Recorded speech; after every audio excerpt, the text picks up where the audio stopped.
Seneta wa Siaya Oburu Odinga, ambaye pia ni kaka mkubwa wa marehemu Raila Amolo Odinga, amesema kuwa chama cha ODM kiko tayari kushuhudia kizazi kipya cha vijana kikichukua uongozi. Personally, I believe in the youth.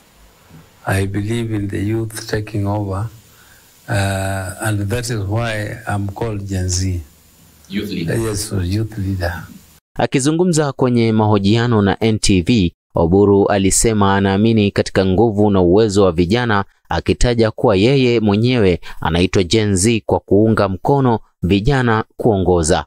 Alipinga madai kwamba kuna ubaguzi kati ya viongozi wa kongwe na vijana ndani ya chama, akisema viongozi kama Babu Owino tayari wana nafasi kubwa na wanachangia katika maendeleo ya chama. Like I think you are talking about Owino Babu. I was with him this morning.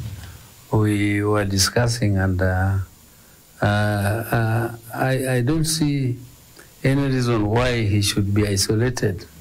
If there are people shouting Babu, Babu, of course, sometimes there are people who fear them.